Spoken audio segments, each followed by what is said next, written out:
Hey friends, Jill here. Welcome back to Whispering Willow Farm.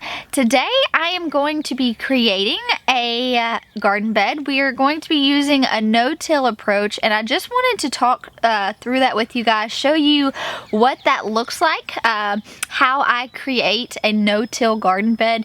We actually have potatoes that we have ordered from Haas Tools. They've been in.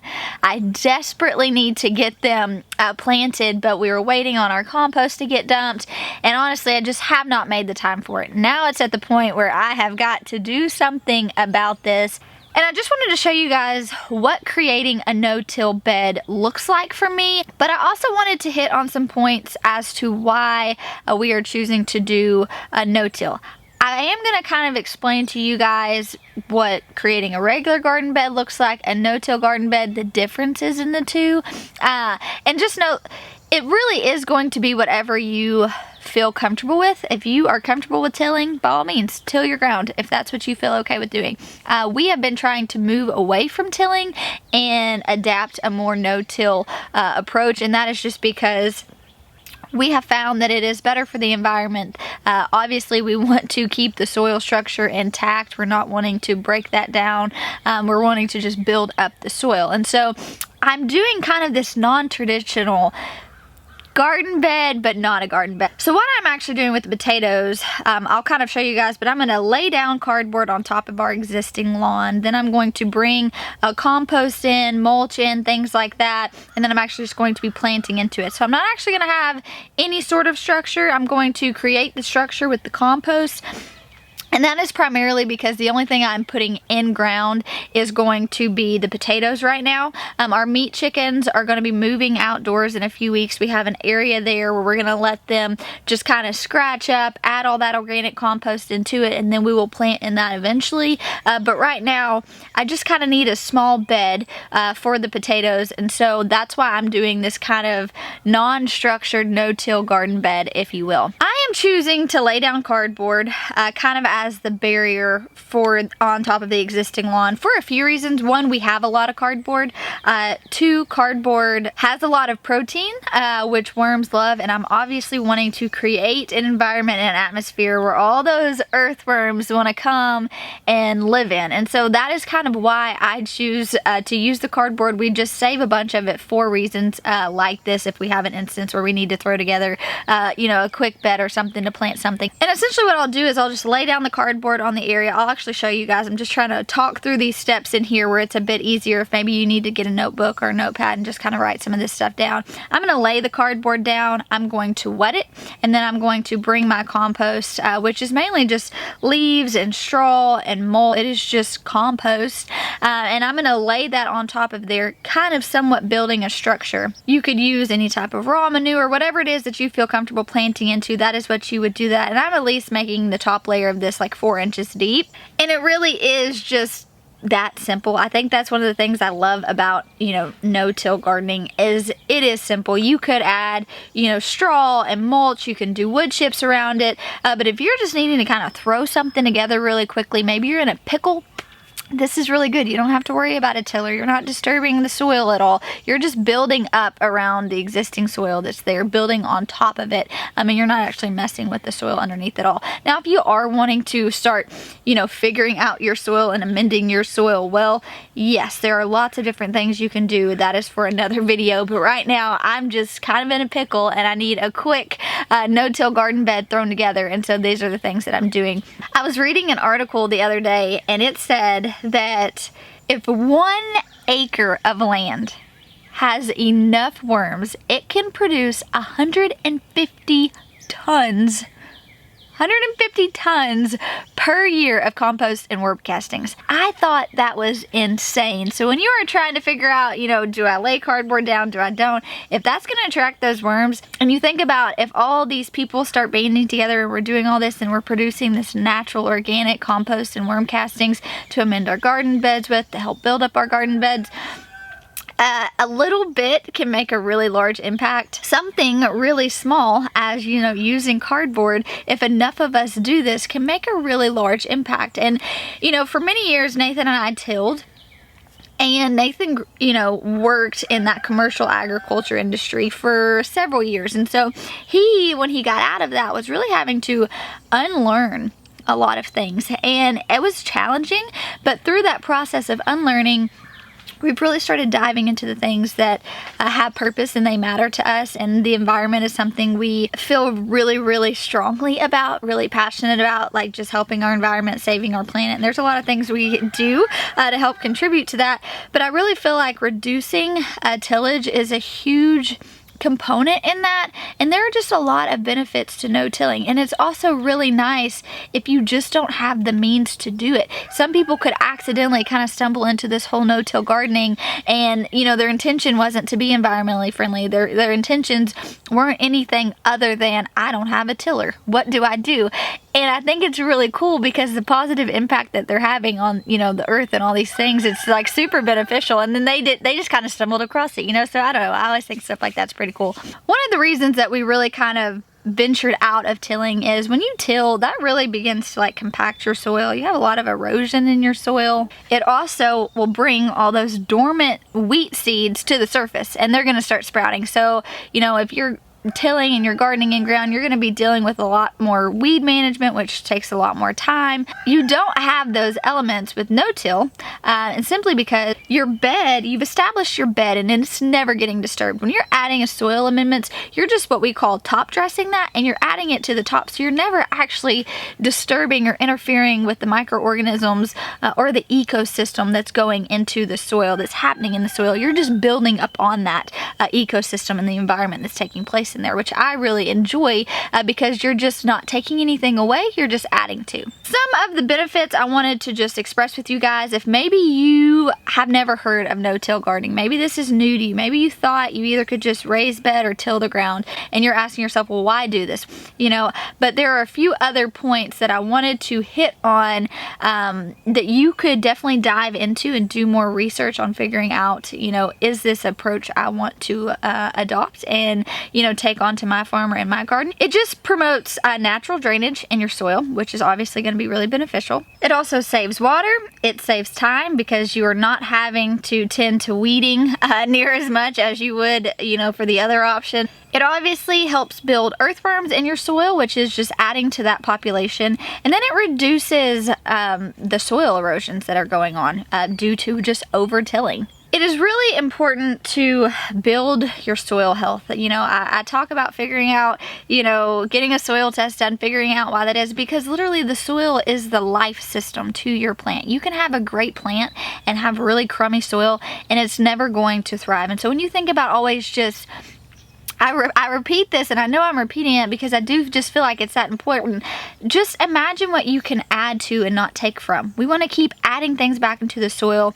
We want to keep adding things that earthworms want to live in, beneficial nematodes. You want to keep building up that soil. That way it's going to put all that energy into that plant, which is going to produce wonderful fruit that you can then sell. And it just kind of all makes sense. It all kind of just goes together in like perfect harmony when it's done correctly. And I'm not saying, please hear me, I am not saying if you till, you're doing it wrong. Not at all. I just think for many years, tilling was just the only way to do things.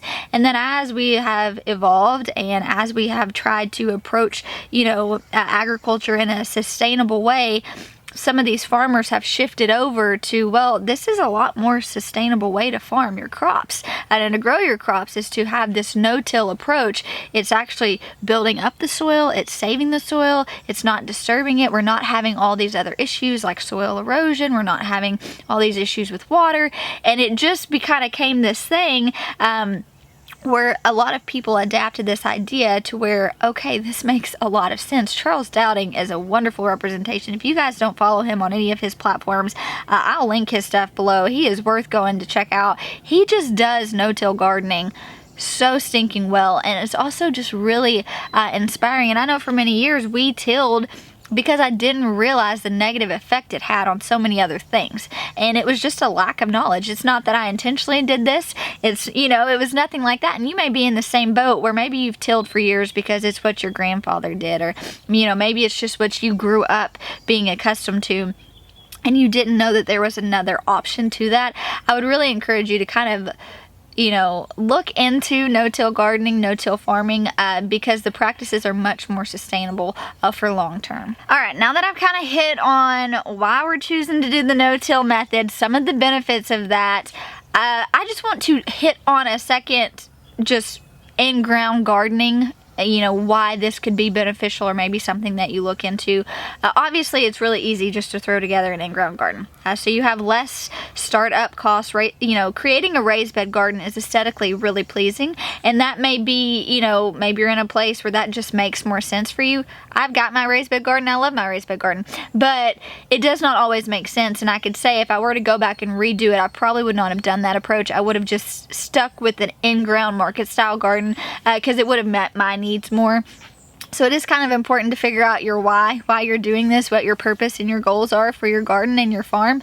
But creating an in-ground garden, whether it's no-till or tilling, there are a lot of benefits for that. If you're no-tilling, it's easy. You can just bring cardboard, bring compost in. If you are tilling, you've already got the lawn there more than likely. If you are in a place where you have some sort of backyard, you could easily just create a garden bed and you have a lot less money involved than a raised bed garden. One thing that would be important to think about is the placement of your garden, where you want to put your bed. Make sure it's right location for the crops that you're choosing. If it needs to be full sun, put it in full sun. Maybe if you're doing, you know, a bunch of lettuce and spinach and arugulas, you want it to be in a place that maybe is partially shaded. It's not getting that harsh sun. And so picking the location is going to be pretty crucial when doing any type of garden, but that is something just to be mindful of when you're thinking through where you want to put your garden at.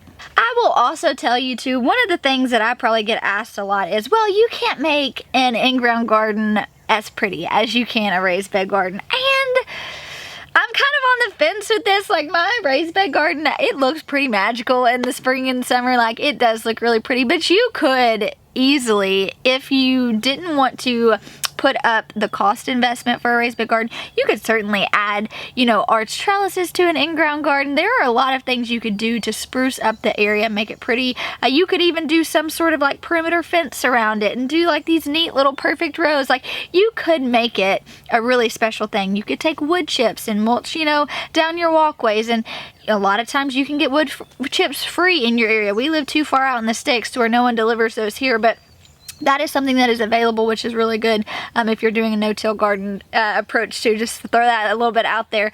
And so you can make it aesthetically pleasing. You can make it beautiful. So if this is the only option that's going to work for you for whatever reason, don't be discouraged by that. You can pretty it up. You can make it, you know, a beautiful space. And so just keep that in mind, that it can be whatever you want it to be. You're not limited because it's in ground on how pretty you can or can't make your garden space. And obviously the biggest thing when it comes to gardening, whether you are tilling or you're choosing a no-till approach, make sure that you're choosing good soil. Soil is literally the life of your plant. So good healthy soil is going to produce good healthy plants. That is so true, and true as can be. You can have a good healthy established plant start, and if you put it outside into bad, just not good soil, that plant is not going to thrive, and it is just a pure representation of lack of nutrients in the soil itself. So if you are, you know, choosing to till, maybe get a soil test and figure out what is in your soil. That way you can know what to amend to it. If you are bringing in some sort of compost or manure, you know, just make sure that you've got all those components in it that are going to be really, really good. You typically don't want a sandy soil, and so in the years past we got something called super soil, and it was primarily sand, and then it had some topsoil in it. I have quit getting that because there was lots of plastic in it, and I'm not okay with having plastic in my soil. I was kind of scratching my head like, why is there plastic in my soil? I'm not okay with this. And so this year we went to a different place and got our compost, and it really is just leaves, mulch, straw, and so I'm curious to see. It is actually what I'm going to be top dressing all my beds with. I do think it is going to be really good, and so I'm curious to see how these potatoes actually do in this compost versus what I've used in years past. So I would definitely argue that soil is probably, well, soil is 100% the most important component when doing a no-till garden approach. You just want to make sure that it's good soil. And honestly, the super soil, you know, that I talked about that we used in years past, it was primarily sand, which is why we had to add that topsoil. So we would do, you know, the super soil and then another layer of topsoil, and we'd have to mix it together because it was just too sandy. It would dry out, and it was like really high in nitrogen. So the first year everything was great, right? But then years after that, it ended up just like drying all of my stuff out. It just was not a good option. And so if you are using something and maybe you're seeing that your plants aren't thriving, I would encourage you guys, switch it up. It is not worth sticking with low quality soil because the longevity of your plants is just not going to be good. And so, you know, we use super soil for years, and between the black plastic that I found in it, you know, the sand ratio for what I liked, it was just a little too sandy for our climate where we are, and everything I was having to add to it, I just didn't love it. And so I simply just changed it. And you know, there's the liberty of doing that. If something's not working right, try something else until you find what does work right.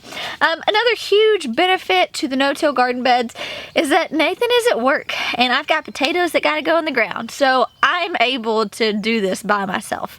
I am gonna have to shovel some compost, and that is nothing new for me, getting in some functional fitness today, but I'm not having to try to run a tiller. I can run the tiller, but it will like beat me up.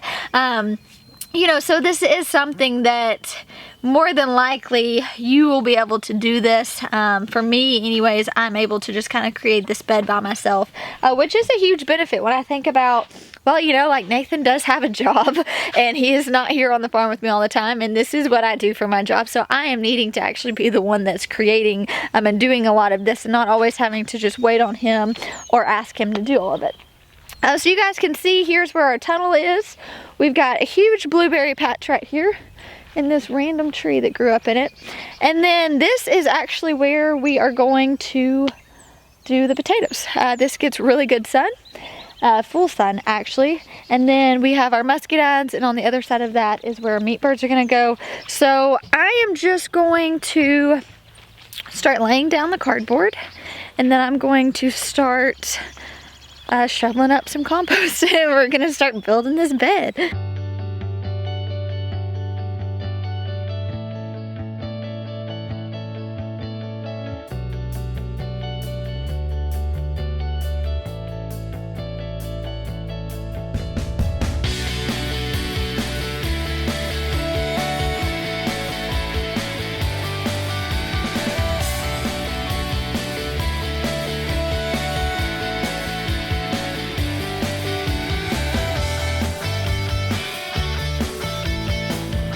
Alright, so I do recommend wetting your cardboard. We actually had this cardboard outside, so it is damp. But if you are just putting down fresh cardboard, I just go through with a water hose and spray it and soak it really well. Also, if your cardboard has any type of plastic and it's not some sort of biodegradable tape, I do go ahead and take any of this off, because again, I don't want this to end up like, you know, as the cardboard begins to break down, this actually won't, and that'll end up getting in my soil, and I don't want that. So I just go through and take off any tape like this, anything that could not break down, and so I would encourage you guys to do that as well. Alright, so I have laid down cardboard, as you guys can see here. It is 17 foot long, 7 foot wide. I may end up needing more space than this, and that's okay. I'm gonna just bring the compost in, start filling it on top of there, and then when I go to plant out my potatoes, if I realize I need more, I can just take more cardboard, lay down, and take more, you know, compost and lay down. So it really is that simple. I did want to show you guys the compost that we are working with, though, what it looks like. We actually got this from Heber Springs Recycling Center, I believe, and if you go a certain time of the day, like on Wednesdays at noon to 1 or something, it's actually free. You just have to be able to load it. So we pay a dump truck driver to go get it, and we just have to pay the dump truck fee, and we're not actually paying for the compost, which is really nice. But here it is. You guys can see there's lots of pine and straw. There's a bunch of leaves. I mean, it is good soil. It's just more, I guess it's just more compost than it is soil. But leaves, sticks, these are all going to be just fine, especially for planting potatoes. They're pretty versatile. So I'm going to load up a bunch of this and then get to dumping.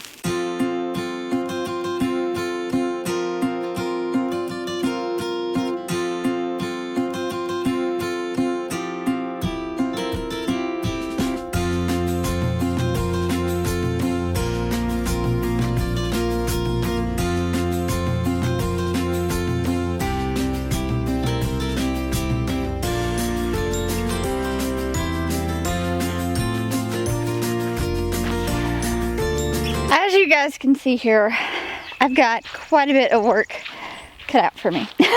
So I'm going to continue to keep hauling loads in their Gorilla Cart and dumping it. Like I said, I'll have these be at least 4 to 5 inches thick just to be able to plant into them. And then the goal, just to kind of keep weeds down and things like that, is I will take landscape fabric. So I'll lay all the soil down, I'll take landscape fabric, put on top of the soil, we'll burn holes and then plant our potatoes in the holes. And we'll also have the perimeter around the bed, if you will, have landscape fabric on it just to really keep down the weeds. If we're having to weed eat, we don't want all those weeds and grass clippings to get thrown into all the potatoes and things like that. So it is a little sweat equity. If you have a tractor, it's obviously much easier. Scoop up your soil, dump it. I am having to do this by hand, so it is going to take me quite a bit longer, but I hope this shows you just how easy it is to build an in-ground garden, a no-till garden. It can really be that simple. You can do it by yourself. I do have a little sweat equity involved, but it's totally worth it. So I hope this video helped you guys. If you have any questions, leave them below, but thanks for hanging out with me today. I'll talk to you soon.